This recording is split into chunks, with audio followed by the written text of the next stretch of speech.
Okay, over here, who cannot understand Mandarin? Very deep cannot. Oh, okay. Our daily conversation. Okay. Okay. 记住。谁在这边不会英语的？英语也很差。Oh, okay. So there's 1 versus 2. Okay, so I use English. Hope you all don't mind. Okay, since it's such a small crowd, maybe I get to know you all first before I carry on. If not, whatever I say may not make sense to you or may not interest you. So maybe first introduce myself. So I'm Phra from Singapore. Yeah, so I ordained in actually Malaysia and this Santi Forest Monastery in 2008. Yeah, 2008. So it's about 15 years. 15 years already. Yeah. So so very fast. Time flies very fast. So very short introduction. Let me see. Any of you, let's say, have taken the 3 refuges already?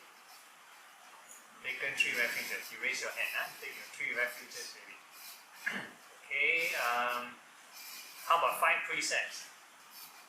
Okay, 5 precepts. On off can. On off can. Okay. So all of you, do you consider yourself as Theravada Buddhist? Theravada Buddhist, yeah, Theravada Buddhist. Any Mahayana Buddhist? Okay, there's one. Okay. So that's about it.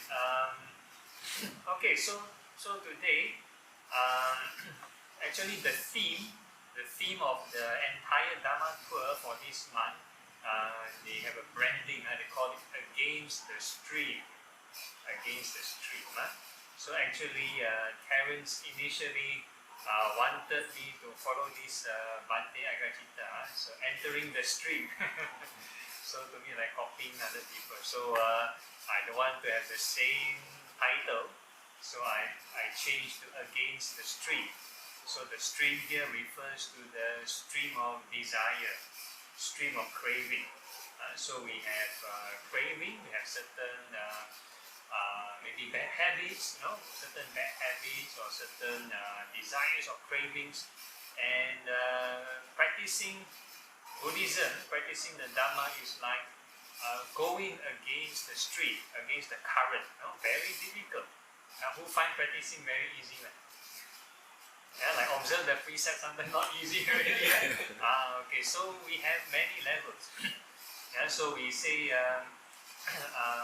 there's another analogy. It is like people going to the beach. People going to the beach for swimming. Go to the sand, to the beach.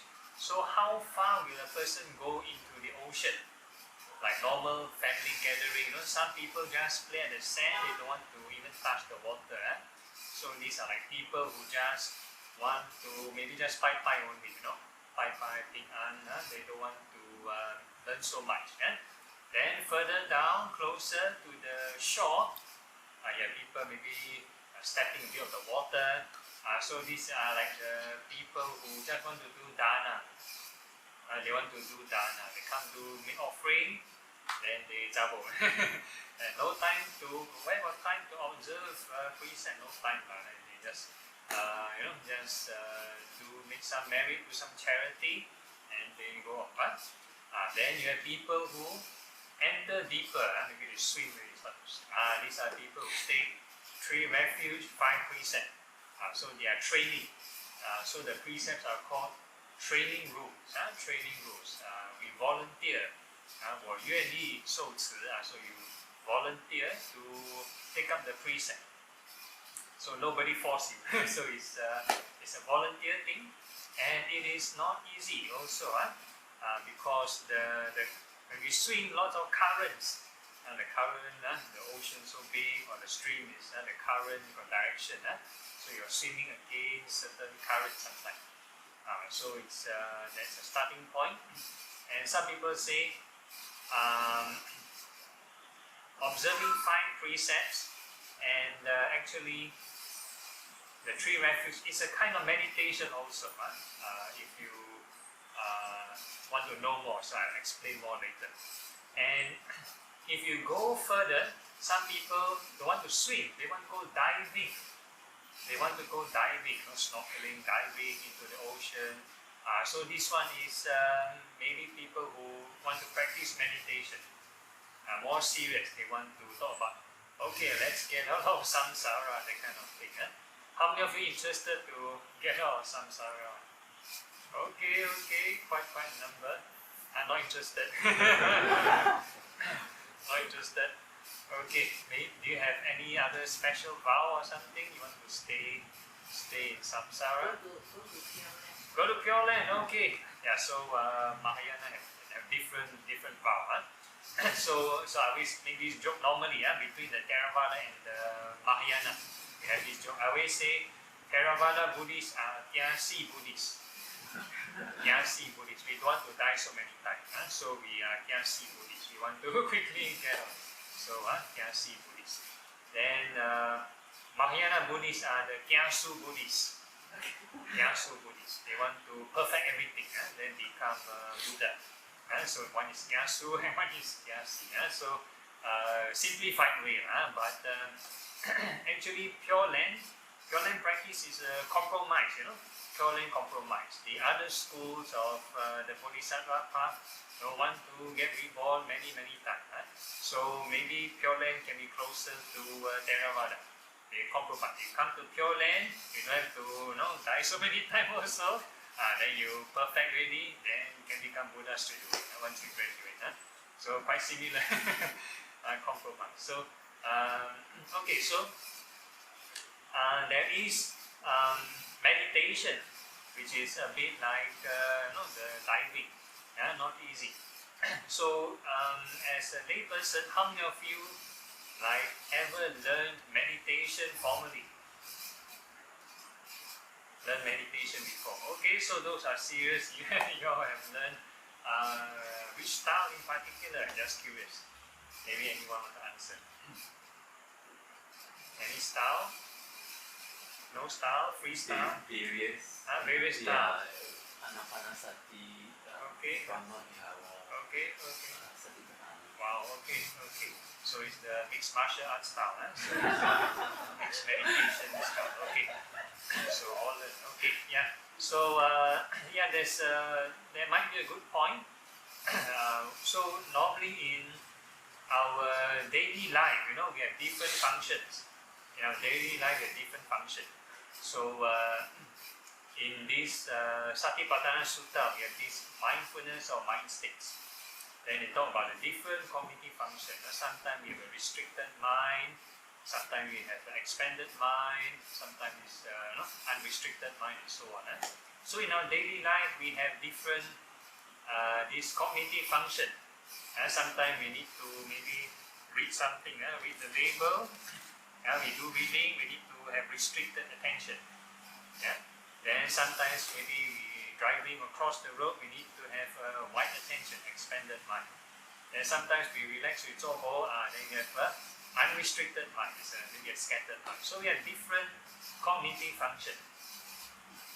So the whole idea is to learn a practice that we can apply in daily life. Whatever function, then we also can use. And some people, they only learn one style. Maybe they learn breathing only, focus on the breath. So to them, okay, this is meditation, this is cultivation. But once they get out of meditation, as in they get out of their formal meditation, then to them is cannot meditate anymore, or cannot practice anymore. They stand up only, cannot practice anymore. Then they will tell you, no time to practice. No time to practice. Actually, every moment is an opportunity to practice. Actually, every moment is an opportunity to practice. If you sit down, if you sit down with your eyes closed, or you sit like the Buddha like that, you full lotus or half lotus, then you have all the nice Instagrammable pose. But your mind is daydreaming. Your mind, you sit so nice, but then you're sleeping, you fall asleep, or you daydream, or you curse and swear. Then that is not cultivation also. This is called external show only, external show. But the mind, no right thought. So that is not real cultivation. Not real cultivation. It's like a person want to do this scuba diving. They take the boat out to the middle ocean. They don't want to enter. They don't want to dive. Something like that. So we need to have the right programming. So when we learn different styles of meditation, is to cater to different cognitive function. So the ideal case is when we have a restricted mind, we focus on something, we still can be detached, we don't click. When the mind is relaxed, we also can detach, don't click. When the mind is aware, looking at wide area, also can detach, don't click. So this is the ideal case. So not easy. So that's why we have all the different meditation practices. So you have to find one that suits you first. It's not easy to learn so many. Once you have an idea how to do one, or then you experiment with the different meditation objects, then you have an idea on how to apply. Some people will go for meditation class or retreat, then they will say, okay, my mind so calm, so peaceful. Then after, go back home, back to square one. Everything in the class lost. Everything lost. Then don't know how to apply. So it's very important to find this if you are sort of keen or serious. So even though I'm conducting like retreats at other places, the whole idea is the participants must take away this message. If they do not take away this message, they can attend as long retreat as they want, can attend for 1 month even or 2 months, but then they so enjoy the calmness, enjoy the free from hectic lifestyle. They don't want to put in the field test, and once they go back home, everything back to square one. They don't know how to sustain the peace. Just like, for example, our phone. We do not have this energy saving mode, battery saving mode. We just spend all the energy, then don't know how to recharge some more. Then that's the most jialat part. At least if you know how to recharge, still okay. So there is a kind of practice to have power saving mode. But power saving mode may not be enough. Sometimes we must need power bank. Then we can charge along the way when we do our things. So that's why we talk about normally Buddhist services or traditional Buddhist services, the monks will give these 3 refuges and 5 precepts. 3 refuges and 5 precepts. Then in the end, then they dedicate the merits to all beings.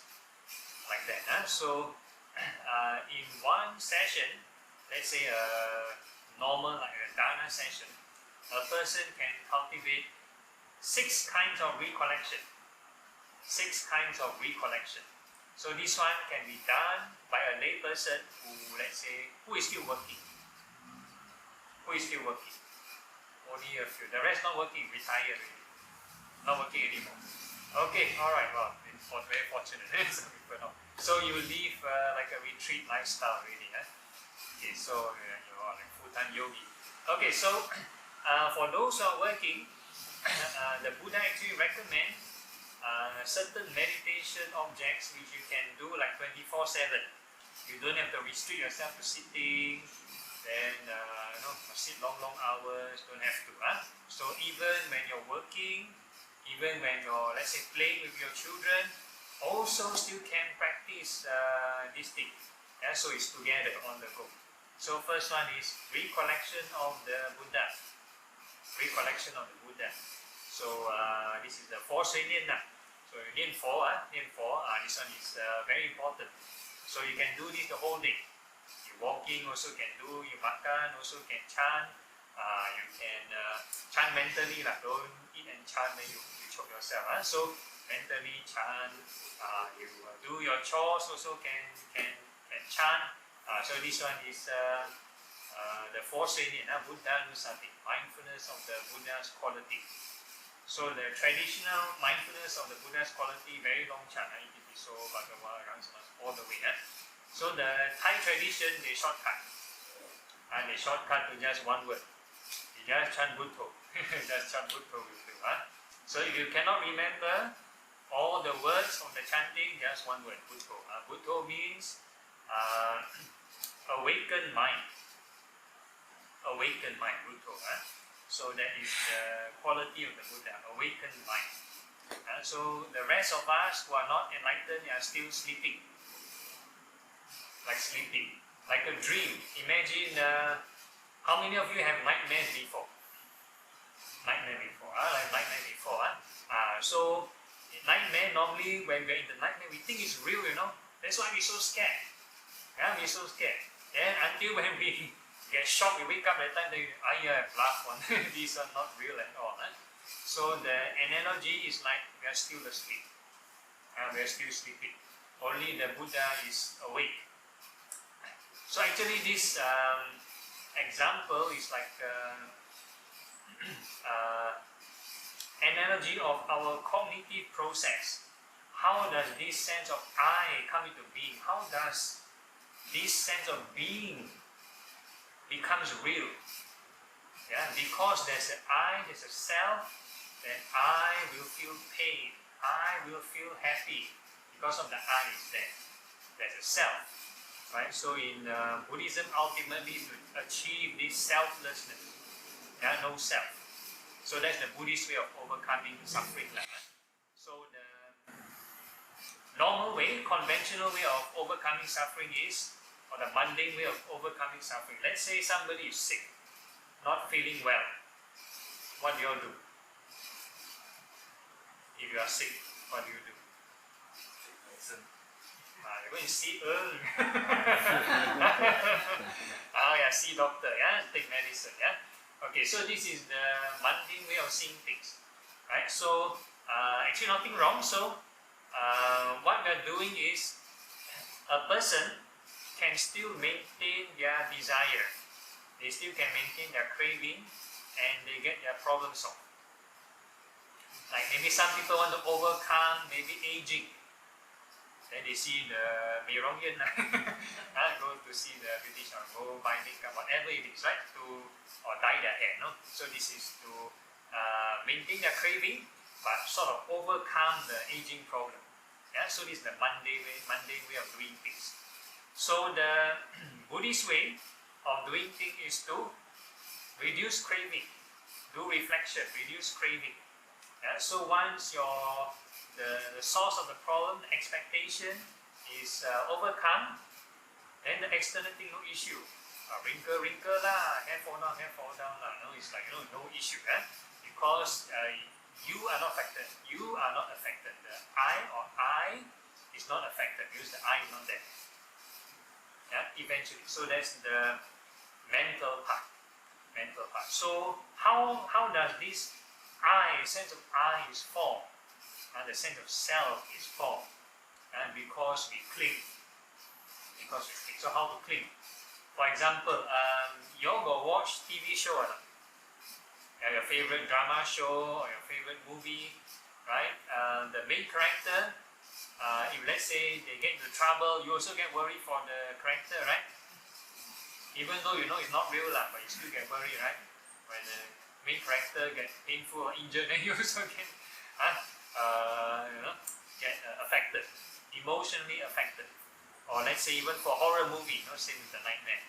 Horror movie, you watch the show, so now you're awake, you're not sleeping, as in your conscience. So you watch the horror movie, you get scared also. Because the sense of I is inside the story. You are like affected, as though you are inside, no? So this is how the mind creates this sense of I, this sense of self. It's not real, but we make it real. So there is like a cognitive process involved. So last time, this I think there's a French philosopher, Descartes, came up with this philosophy of existence. He came up with this popular phrase, I think, therefore I am. Because we think, there's thinking. That's why the sense of I exists. The sense of self exists. But before this French philosopher, the Buddha came up with this long ago already. Yeah, the Buddha came up with this long ago already. So the Buddha talked about this, we call dependent origination. I don't want to go too much detail, but what it means is that from what is not ours become ours. Yeah, so one good experiment is the movie experiment. We talk about the movie or the show. What is not yours become you, become there. The sense of I is there. Right? So because we have lots of greed and hatred to every stimuli, we expect, we like this person or we like this scenario, then we have craving, we have greed. When there's something, the certain scene we do not like, then we have aversion, have anger.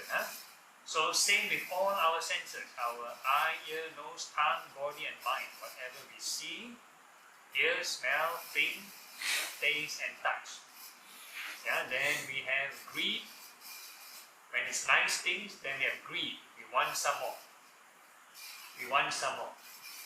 Anything that is unpleasant, then we want to reject. We want to push away. And because of this greed fuels this sense of self, this sense of clinging and self. So the Western psychology is the other way around. Western psychology is believe there's a soul first, there's a self, and the self dictates your action. Buddhism is the opposite. Buddhism is because of this craving produce this personality. Craving produce this personality. And because it happens so fast, then we believe the I is real. Me is me one, I am I one, right? From young we have this sensation already, we have this feeling. I is I, right? So very hard to overcome. Very hard to overcome this stream. So that's why only an arahant, an arahant can overcome this ego, this conceit, this ego. And why do we feel we are we, right? So that is the very hard to overcome defilement. Yeah, very hard to overcome defilement. Want to overcome suffering? Not easy. So need a lot of time to cultivate. Yeah, need a lot of time to cultivate. So one way to cultivate is to, through the practice of this Buddhanusati, I'll introduce the others also. Then the next one is Dhammanusati, mindfulness of the Dhamma teachings. So earlier on I explained some of the Dhamma teachings. So the whole idea is to eventually reflect on the Four Noble Truths. Four Noble Truths. So earlier on we talked about the sense of I and the suffering involved. Once the I is there, then I will experience old age, sickness and death, all the ups and downs in life. And so that's the first two noble truths. Because of our craving, then we project this ego, this personality. So that's the first two noble truths. And the second two noble truth is you must practice to overcome this suffering. Keep on doing your whatever practice you have, chanting or whatever reflection. Who never learned any practice before? Or totally never learned anything before? Okay, so I introduce to you, first you can try recollecting of the Buddha. So you can chant the Buddha's quality. If you cannot memorize all, just chant Buddha. Buddha means enlightened mind. Enlightened mind. So this is the quality of the Buddha. Also to straighten your view, straighten to have right view. Some people they chant and they do not have right view. They chant, they believe they chant really can strike 4D. They chant really got enough good luck, good karma, then can help them improve their business, make money. Or they chant really, then they can have psychic power. They can fly, they can do all those kind of stuff. So no. So our motive, what is enlightened mind? To want to know is enlightened mind, you must know what is the Dharma. To overcome suffering. There's Four Noble Truths. There's suffering, there's the cause of suffering, which is our craving. Then there's the end of suffering, and there's a path leading to the end of suffering. So there is Four Noble Truths, very important. So this is right view. So it's all related. You cannot say, I believe in the Buddha, but I don't believe in the Dhamma. Doesn't make sense. Because there's a Dhamma, then there's a Buddha. If there's no Dhamma, then the Buddha won't realize anything. So you need the Dhamma to have the Buddha. And the Buddha have to discover the Dhamma. And once he discovers the Dhamma, then he can teach. And you have disciples. So the disciples who practice and they realize the teachings to various degrees, these are called the Sangha. These are the Sangha jewels. So we have the triple gem. So early on we bow down to the triple gem, Buddha, Dhamma, Sangha. So I'm wearing the uniform, I'm just representative. Because nobody can tell who has achieved or not achieved one. We don't have mind reading ability. So we just temporarily represent only. Temporarily represent. So this is the uniform. So there's a conventional Sangha and there's a spiritual Sangha. So the spiritual Sangha are people who achieve realize the Four Noble Truths. That means they themselves understand, they experience why this happiness beyond this material kind of pleasure. So these are the Sangha. From I don't explain to too detail. But Chinese very easy. Yi Guo Lo Han, Guo Lo Han, San Guo Lo Han, Si Guo Lo Han. Very easy. So the Pali, the English one will have this stream enterer, once returner, non-returner, arahant. So these are the Sangha, the different spectrum of Sangha. Very wide range. So after we have these three recollection, then we have the trainings on how to become like a Sangha or to understand the Dhamma. So that's where we have the 5 precepts. 5 precepts, very important, 5 precepts. So if a person practice the 5 precepts well, they keep on recollecting the precept, that is actually a meditation. Before they do anything wrong, they I cannot do, I got this precept. So that is practicing mindfulness. That is practicing precept. Avoid unwholesome things. You're putting in effort. So you're practicing the Eightfold Path. It's all together. You cannot say, I want to practice calmness, I want samadhi only, I want calmness, but I want to follow precept. No, not possible. So if the mind is, let's say, do a lot of hanky-panky thing, then you do sit down, then also your mind like monkey really. No peace. So it's all related. That's why the Noble Eightfold Path is represented by a wheel. All the 8 spokes are all linked together. So when a person generates right thought, I don't want to steal things or I don't want to kill. Right? They are always very careful. So every moment is mindfulness and right effort. So they keep on generating this good thought also. So it's all together.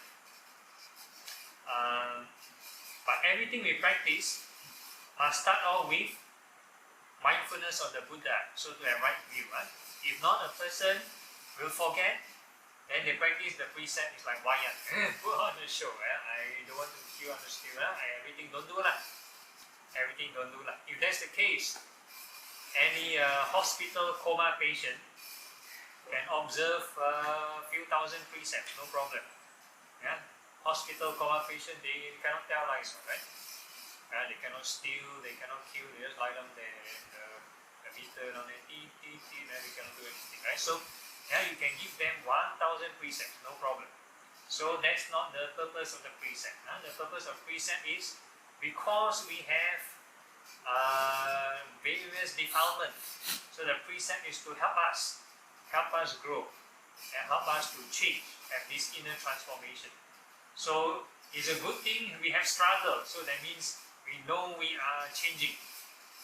If everybody very smooth, no problem, either you're not following the precepts well or you're enlightened. Something like that. So it's good to know that we have difficulties observing the precept. That means we still have room for improvement. We're still working. So it's good to have to know that we are having this friction. It's like a person want to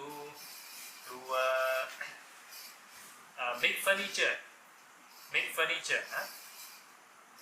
You get a piece of wood, the tree trunk, for example.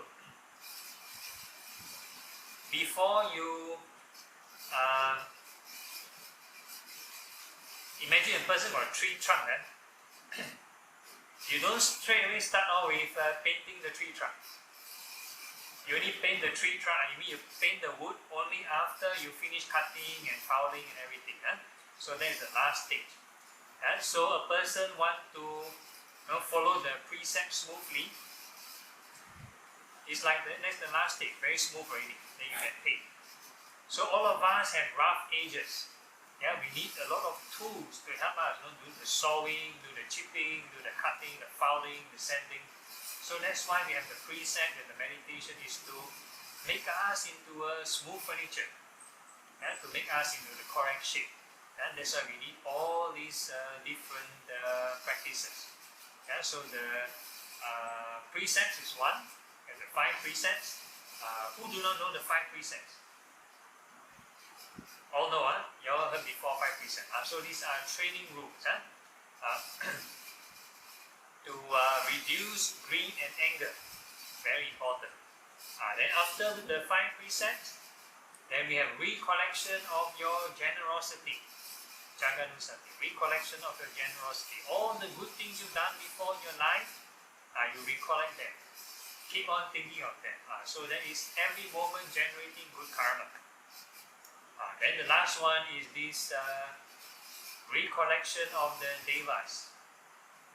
How many of you are familiar with any deity, any deva or deity? No, all never Python one. Never, okay. Never, Last okay. time used to Last time used to, okay. The Qigong.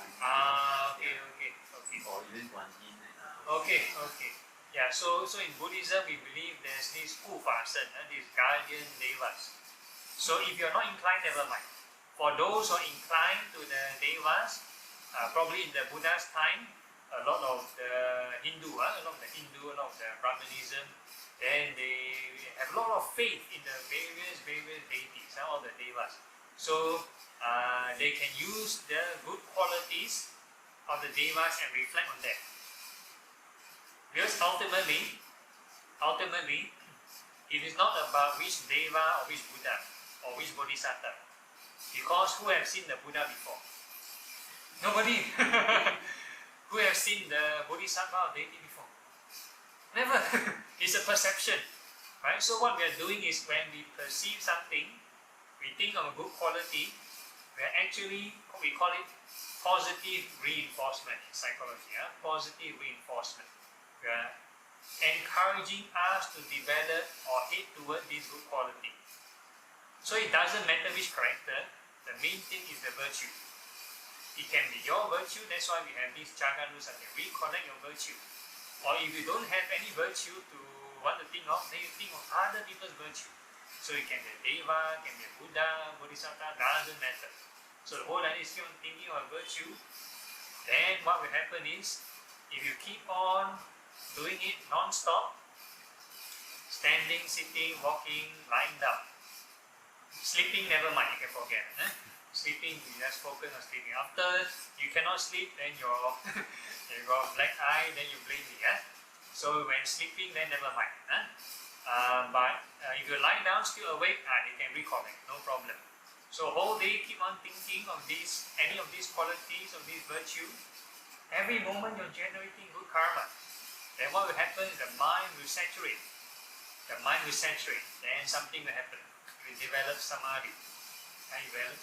Or sometimes when the conditions are right, the person may even trigger certain insight, we call certain stages of insight-related samadhi also. So this is the good thing about these 6 recollections.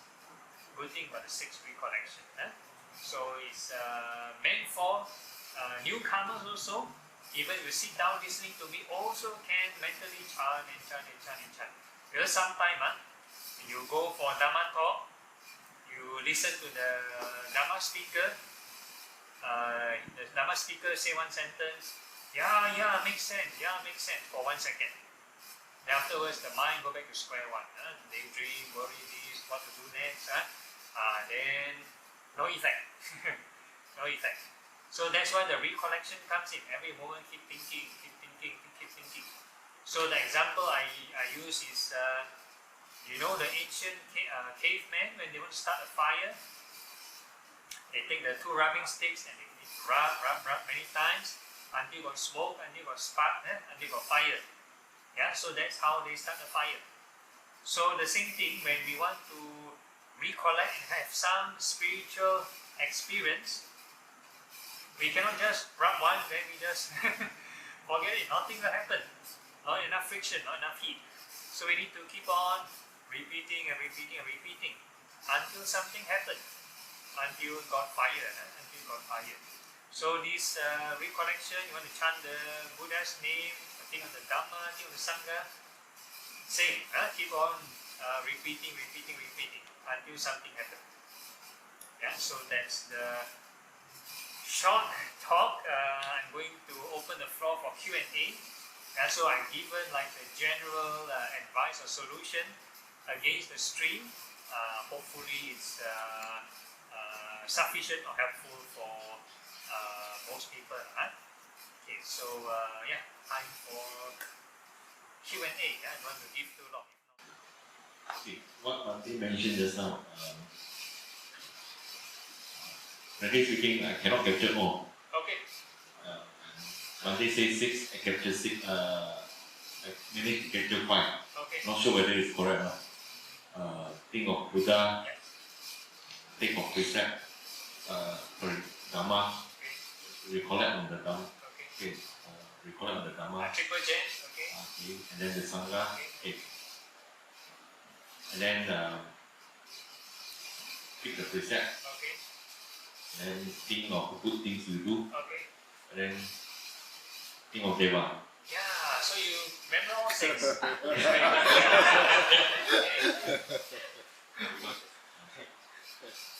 I thought I cannot remember the song. That's why I want to ask Nadu what is it? Okay. Can you help me? Okay.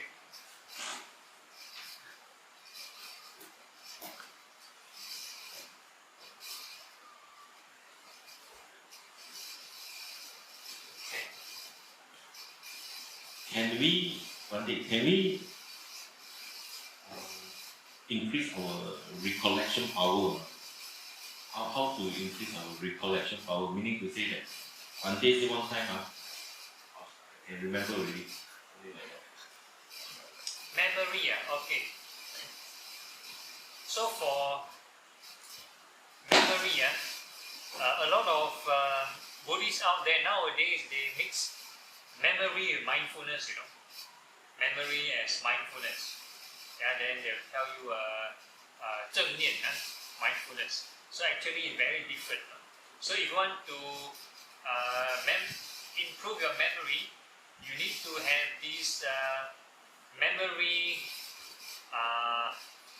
exercise. Those kind of games, like for example, they have a lot of cards that you flip, with the 2 cards the same, that kind of thing. So there are certain memory kind of exercise to exercise your brain. So we call this improving memory. So that's why for old people, they recommend them to play mahjong to prevent this, we call 老人痴呆症. Yeah, so to play mahjong, because all these are circular kind of methods to improve memory. Spiritual method is not the same as this circular method.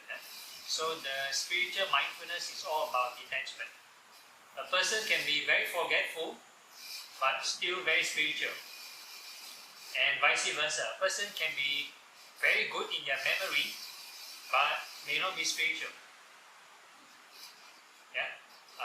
I don't know, maybe a lot of top students, they're very good in memory, they're able to remember all the things and write exam, but are they spiritual? I don't know. Maybe they have a lot of emotional issues or whatever it is, right?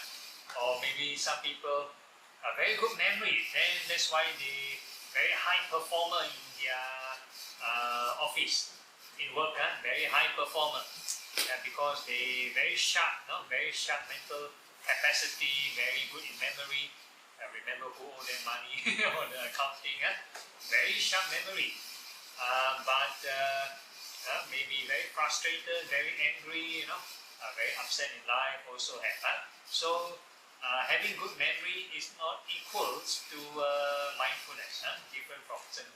So yeah, good memory requires circular kind of training, so you need certain kind of memory kind of games to help, to exercise the brain cells. Yeah. Can I ask for the question is that, but if you see two, or maybe the children at the primary kindergarten and the primary school, you can notice that some children are very smart, they can remember what the teacher says. Yeah. Some are slow learners. So I think this bring from the past life. Okay. If you want to talk about past life, we have this teaching, the shorter discourse of karma. The shorter discourse of karma. This year, talk about karma. We believe that if a person wants to be wise, to have wisdom, to have intellect, you know what's the cause? You know how to be wise in future? No liquor. No, not that. Ask question. Yeah, ask question, that's right. Yeah. So you're the one that asks questions. So your future will be karma. Yeah, very good. Yeah. Next one, share. And because when you ask questions, you're promoting thinking. You're promoting this very inquisitive mind. You're seeking the truth. You're searching for knowledge. So you're reinforcing this, planting this seed into the mind stream. So you keep asking, searching the truth. If a person everything okay, don't ask, don't dare to ask, then you're just creating obstacle. Don't dare to ask the truth. Okay. Okay.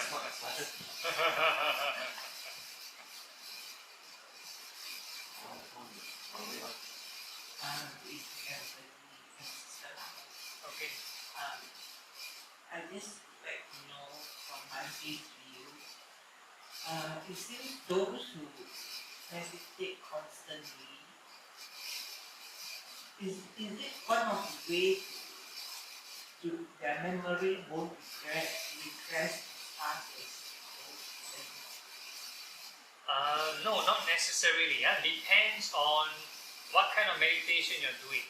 If let's say the meditation is, if let's say the particular person, their practice is to memorize chanting, yes, then that will improve memory. Or there are certain exercise that use recollection in sequence. Let's say some people meditate on, let's say, the 32 parts of the body, the human biology and anatomy. So they play around the sequence, from outside to inside, from inside to outside. So they play around the sequence, and they know all the sequence in order, the forward and reverse order and stuff like that. So it improves the memory also. So it's got to do with how you play around with things, and it's a kind of, I would call it circular skill. Or you want to talk about chanting, you chant on the 9 qualities. I'm not sure you are familiar. Certain Thai monks, they do those maybe tattooing or playing the amulets kind of thing. They chant the Itipiso backwards. They want to make their mantra special. So I think it's out of competition. Then they chant the Itipiso, the qualities of Buddha backwards, and they do special chant. Special chant, special gatha, special protection. They chant it backwards. So it's all about playing and improving your memory. So this is some of the suggestions. Certain exercises with a lot of steps. If you know to do the steps in the forward and reverse order, that might help with the memory.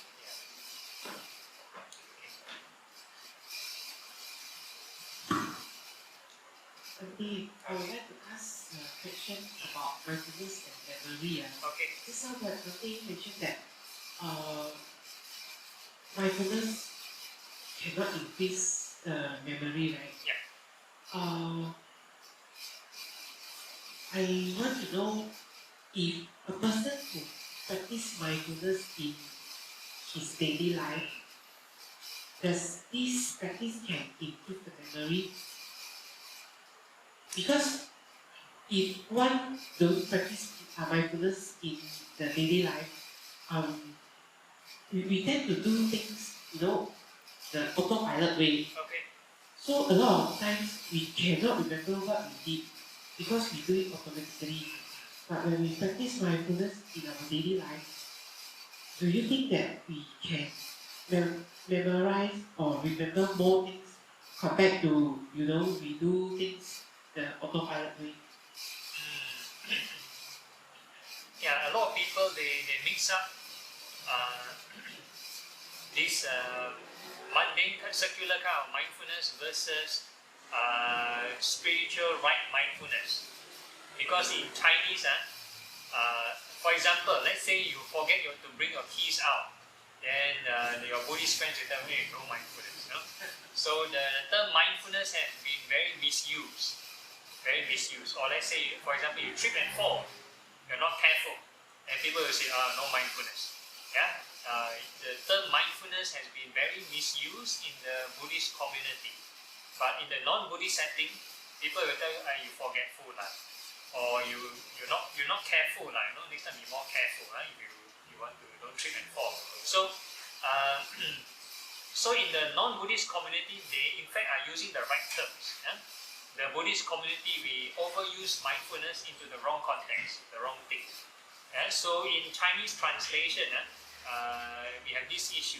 So like this kind of carefulness, they will say 正念.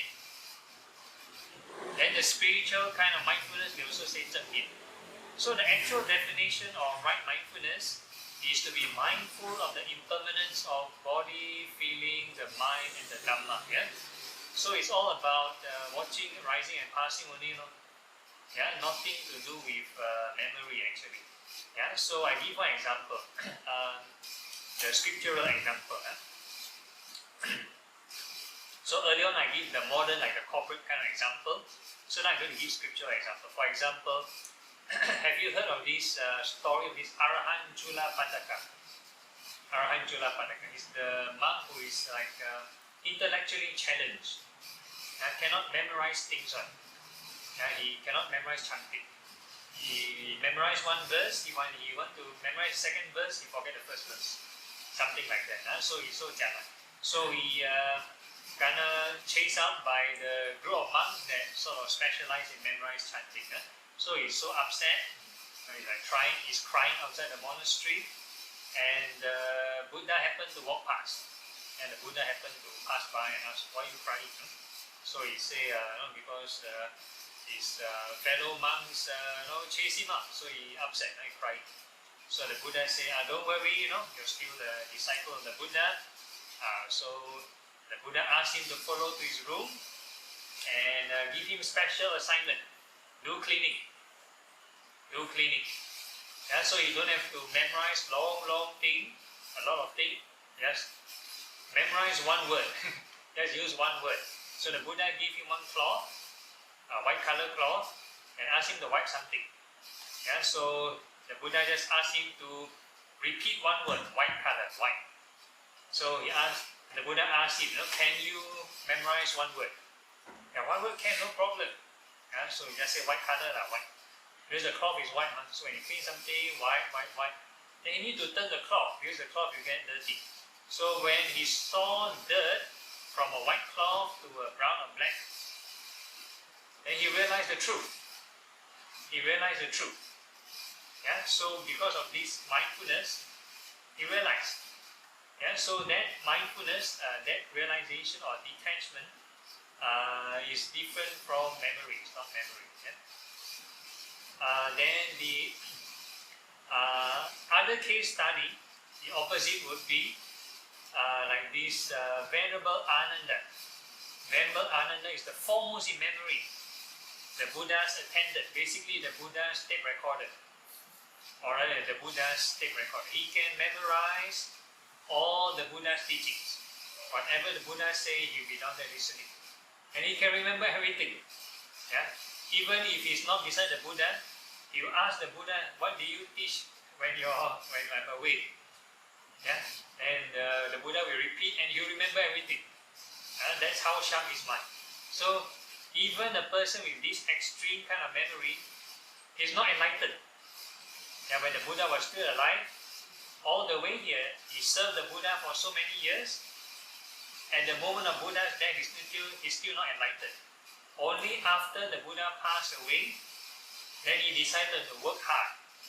Yeah, just before the first Buddhist council, he need to enter the first Buddhist council. There's a requirement. Only enlightened beings can enter the first Buddhist council. So he's not enlightened yet. So he has to work very hard, meditate, and eventually he got enlightened. Yeah, so memory you cannot equate with mindfulness, because this right mindfulness is to lead to enlightenment, lead to purification and wisdom. Yeah, so the opening statement of this four foundation of mindfulness, and this is the only way to the purification of beings. Yeah, so if you want to get liberated, there's a certain exercise, certain practice for you, the four foundation of mindfulness. But you want to have good memory, there's a different exercise. Yeah. Okay. No problem.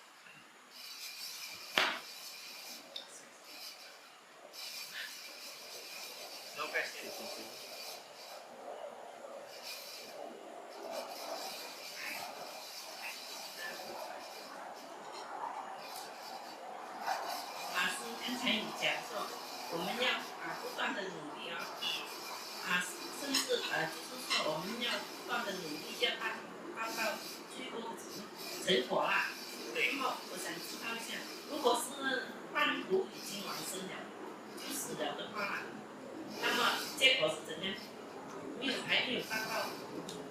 如果一个人没有达到这个目的就是看我们的这个业咯，我们的因缘我们的业。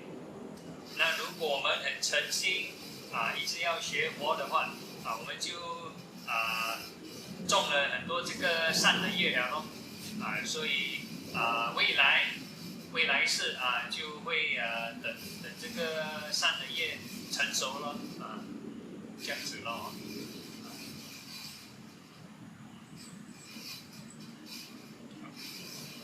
那如果我们一直所以在北川他们有一直发愿嘛，对吗？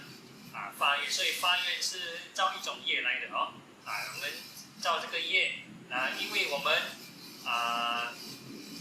我们说投胎或者转世过后一定会忘记了嘛。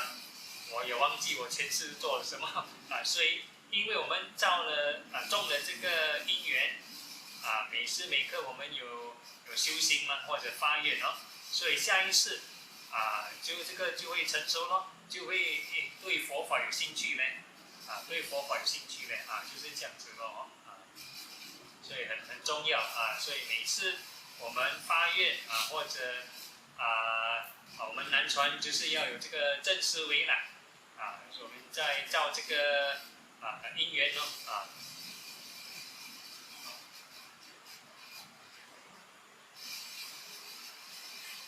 可以吗？明白吗？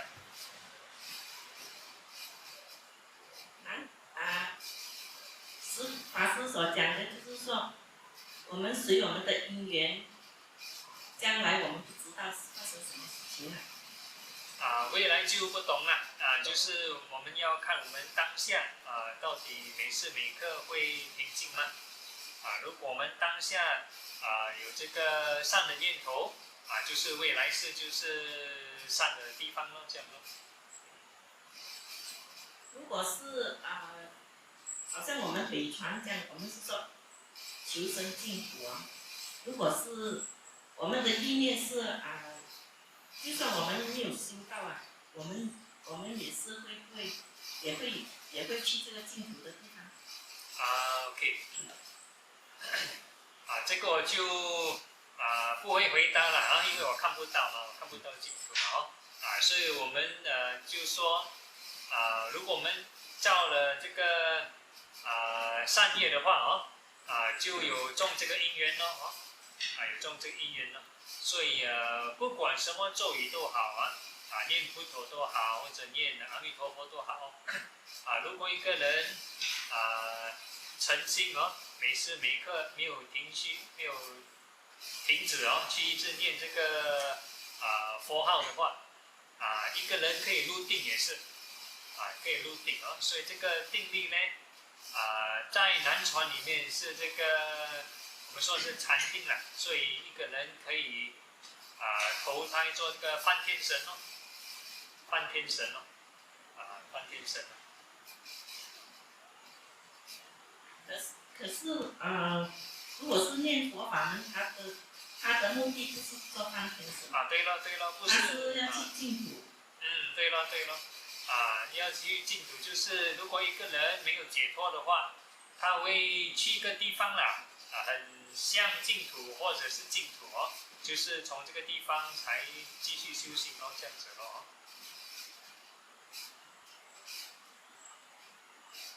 在北传，我们是相信用他力，就是用佛菩萨的力量，不是靠我们本身我们知道我们本身的力量是很多障碍，很多障碍，而且是可能是我们达不到目标，就是我们是靠靠这个他力，靠佛菩萨的力量。对，我们是因为我是新加坡人所以通常我是加速一点所以我是虽然有靠佛菩萨的力我们自己本身也是要做一点功课啦就是要怎么讲，不要 don't gamble 这个不要去把我们的命当作是好像赌博这样不要等到最后一刻就 OK 依靠佛陀依靠菩萨帮忙我了，就是本身也是要有这个累积这个福报这样子所以双方面OK Bhante, good evening. Can Bhante share how we can maintain mindfulness continuously?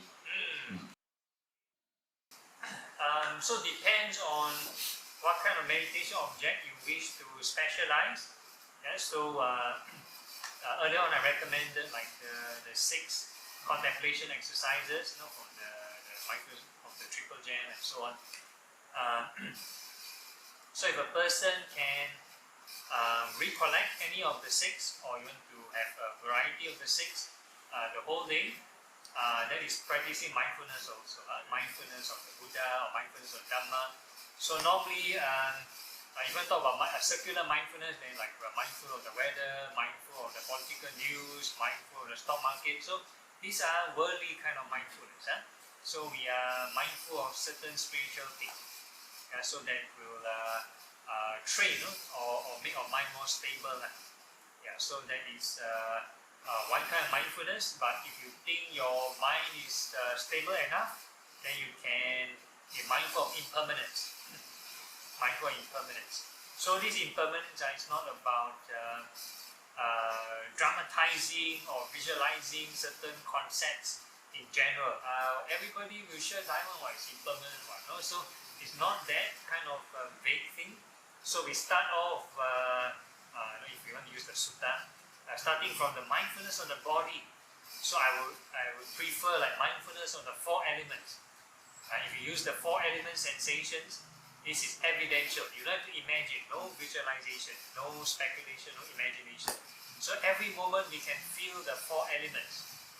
So the 4 elements are the earth, fire, wind, and water elements.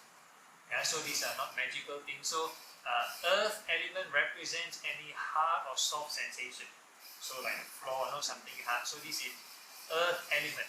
So it's real. It's not fake one. You can feel it's real. So the fire element is the temperature, hot and cold temperature. So whatever heat, hot or cold. So this is real thing. You can experience it. Wind element represents any kind of movement. Your breathing, your heart pumping, or whatever movement, the fan movement, right? So all these are wind element. And the water element is the moisture, like the rain, moist or dry, this kind of thing, perspiring or not. So these are water element. So these four elements are occurring all the time. Wherever you place your attention, there will be any of these four elements. Actually all four of them, but sometimes certain element is more predominant. So the whole idea is, from there, whatever change you observe, so that is the evidential change, evidential impermanence. So we work from there. So from there, from these elements, these four elements is called the form aggregate. So in Buddhism, we believe there's a 5 clinging aggregates that sort of why we suffer is because of the 5 or clinging to the 5 aggregates. So we first understand the form aggregate, and from the form, then we understand what is feeling. Certain time we feel hot or cold, then do we have nice feeling or unpleasant feeling? So it comes together, it's a package, 5 aggregates. So we first understand the form, then it will slowly extend to feeling, and then there will be perception. We give a name, we call this an earth, we call this a fire, so this is perception. All the names we give, all the memory, all the terms we learned before, then we give to the label, right? So that is part of memory. Every time the mind start thinking of something, there's a mental formation. And you place your attention somewhere, there's a new formation. Your mind jump to another place, a new formation. So you understand this. And then consciousness is your awareness. Your eye, your nose, tongue, body, and mind. So you're feeling your body, you're using your body consciousness. If you're hearing what I'm saying, you're using ear consciousness. So we observe the impermanence of all these life. Thank you. Okay.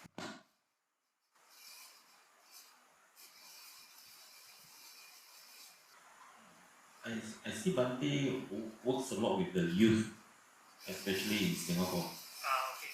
So what do you see? I mean, what does Bante see in the emerging problems in Singapore, especially the youth? Existing problems. So I'll just mention probably the context in Singapore. I'm not so sure about the context in Malaysia. Because the groups which I'm helping is mostly like the tertiary institute, like the universities and the polytechnics. They have this Buddhist group, certain Buddhist group there. So in the past, maybe there's not so many interest groups. There are a few interest groups. So if somebody wants to sign up interest group because of a few options, then they'll just sign up this Buddhist society. So the membership may appear more. And also last time, our O levels have like a bit like a compulsory religious knowledge studies. So they have to choose like a religion to study for O levels, to take exam for O levels. So last time they have to, a lot of them when they take Buddhism, then they have interest in Buddhism. So at least they have some theory, understanding Buddhism, they have interest, then they will join this Buddhist society. So the government now, they have removed this thing already. So there's no more religious education in the schools. So people are more secular. I believe the education system also trying to make things more secular. Like a lot of things in the scripture don't agree with modern science, contradict with modern science. I think a lot of religions also face this problem. Like for example, how the world is created and stuff like that. Maybe scientists don't believe in devas or ghosts and stuff like that. So mainstream science, will kind of like belittle religion. We say religion is superstitious, that kind of thing. So So if people want to excel in their studies, they want to perform well, then on the other hand, you want to, like the parents want to bring children to religion. Hey, you ask me to perform well in school, then this thing say look down on religion, so who you want me to follow? You want me to follow, do well in my school, which the topics ask me to look down on this superstition thing, or what? So who do you want to follow? So a lot of them end up become like free thinker. So a lot of them end up like this. So this one the trend, and also because nowadays there are a lot of interest groups. We call this co-curricular activity. So like after the students they finish their school, they can join these groups like maybe tennis or football or whatever, right? So these are the extra kind of interest group. So these are getting more. So in one school they can be like 80 or 100 over. So like there's so many entertaining kind of interest groups. Like who would want to join a Buddhist Buddhist group, right? Like so boring like that, right? So that's also one of the reasons. So that's the trend now. So not many people want to join such groups. In fact, among some of the tertiary institutes, one of them closed down because not enough membership. So closed down. So not easy to survive also. Those who are surviving, we are still trying to make things interesting now. So to attract youth, you cannot have this kind of activity, you cannot have just Dhamma talk and chanting only. You must have other things, like we have a lot of other things like movie screening. So you show Buddhist movie then afterwards the movie, then the youth can have discussion. Which segment of the movie is maybe from scripture, not from the scripture, then we can discuss which is correct, not correct. What do you learn from this? What's the moral story from this? Something like that. So the youth like this kind of thing, or they like to do charity work, something engaging, things that is more prevalent. I don't know, maybe climate change or that kind of stuff. Things people want, the youth want the hands-on one. So after the thing, then they can have some fellowship, of course some entertainment. During my time, maybe a bit of hymn singing. They like music. Maybe not everybody is musically inclined. Theravada temples, maybe not so much. Especially in my temple in Palilai, they don't even allow singing. So how to have a youth group, right? So a bit hard. So some temples a bit conservative, so hard to have youth group. So usually the Mahayana temples are more supportive. Mahayana temples, you can play music. Even the venerables also play music. So the youth like it. So everybody they can join together. So it got to do. It depends on institutions supporting the youth also, like lending the venue and what can they do in the venue. If a lot of things they cannot do, then I think they won't come to the venue also. So what kind of restrictions do you impose on the youth also? So we need a lot of space for the youth, venues and premises for the youth to use so that they can grow also. Like if they don't have venues to use everything, they cannot go, or the temple they cannot go, then of course they don't want to become Buddhist already. So a lot of factors. So, Bhante, just how should I say, just wanted to ask something with regards to Bhante's involvement with youth. So, from what Bhante has seen, what are the challenges that are most pressing for youth today? More pressing for youth today. I think the Dhamma is always timeless. It's not about past, present or future. Youth today will sure have stress. All kinds of stress. Study stress, family problem stress, boy-girl relationship stress, all kinds of stress. Stress issues. So they need to have the Dhamma that is presented to them in a way that they can accept, a more youthful way. It's not about boy straight away talk to them, Four Noble Truths, talk to them about something relatable. So normally in the Buddhist society they are still surviving. they will request talks on and handling exam stress, that kind of stuff. More like existential problem, relatable to them, something more practical, more realistic. It's not like something fanciful, talk about Abhidhamma and stuff like that. No, they're not interested. They want to talk about real things, how to solve their issues. Because I find that in this time there are a lot more distractions. Yeah, correct. Yeah.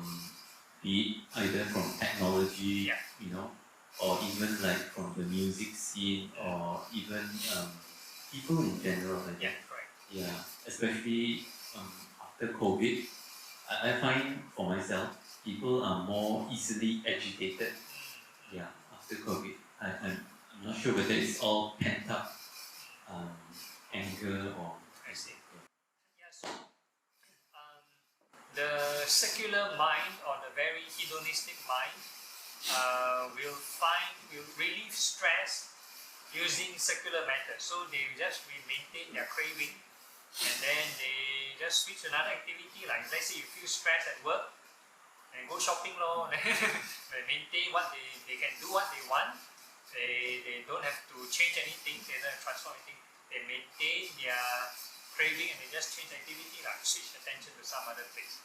Or anything, you got distraction, and you just look at the handphone now, and look at the entertainment, look at whatever, right? So they maintain their craving, relieve stress.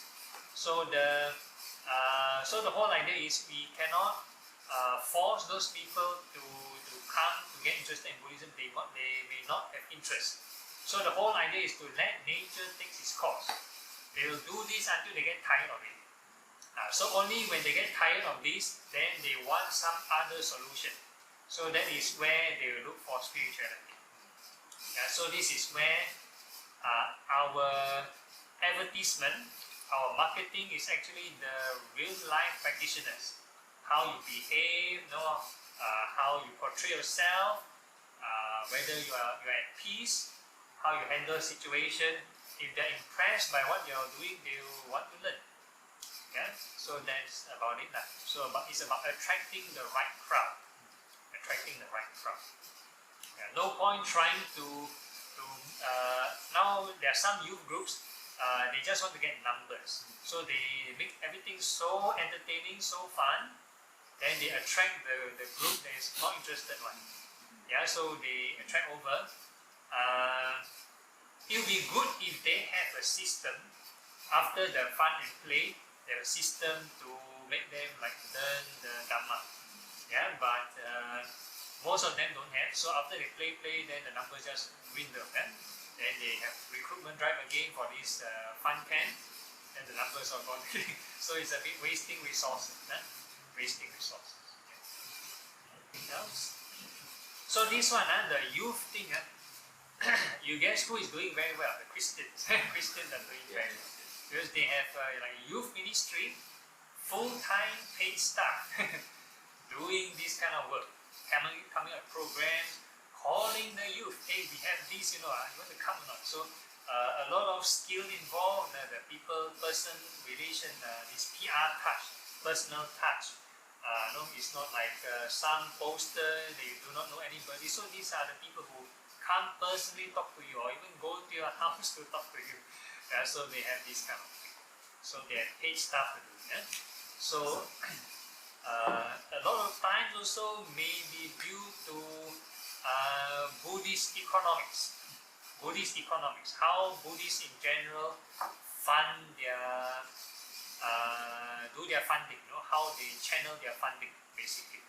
So if let's say like a simple organization, you come do thing and do some charity work, understandable. And they are big organization. They are able to pull lots of funds instead of thinking of helping the Buddhist Dhamma propagation. Some of them may have different agendas. Maybe they just want to. Some of them, maybe they just want to build more temples or build more shrines. To them, it's make marriage, so they build more. So they have a lot of hardware, but no software. Nothing to help the people. So I think the Christians have a lot of good people software. Yeah, so like even the Singapore government, when they want to conduct workshop, I think one of them was this marriage counseling or something, marriage whatever it is, when couples quarrel and this person to do this befriender or counseling. The government in Singapore referred to church, ask people to go to the church, attend this course. Until like that, yeah. So the church had this program from birth to death, a lot of workshop for couples before marriage, couples after marriage, got a lot of workshop and courses for them. So they have this kind of thing. So Buddhism, I don't know. Yeah, so it's all day so we have this problem. So the Buddhist community like very cold. So the youth, the one who's so cold, you come here alone, no friend, come here all old people only. No one to come. 法师， Yeah. 刚才你提到提到无神派呀，很多年轻人啊，他们不要信仰啊。因为我们有经历一次啊，就是说我的亲戚啊，他的孩子啊，他们也是没有信仰的。像他的母亲往生了啊，他也不要放名字，什么都不要。就是说我们本来是孩子是什么名字啊，母亲往生了哦，孩子什么名字都应该要放啊。孩子啊、孙啊什么名字，他们什么都不要放。他们是说无神派的，他们也不要点香，什么都不要。就是这个情况啊。现在好像韩烈你刚才讲的，已经到了无神派了，就是要自由了，全部他们相信科学。有一个他的儿子是科学家来的，他们就是无神派了，到这个地步了。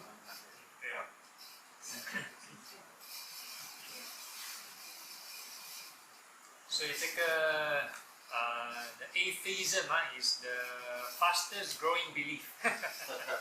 Fastest growing belief 不相信宗教的这个信仰长得最快尤其是那个interreligious marriage 一个可能这个父母亲不同的宗教然后这个孩子咯。就两个都不要相信这样。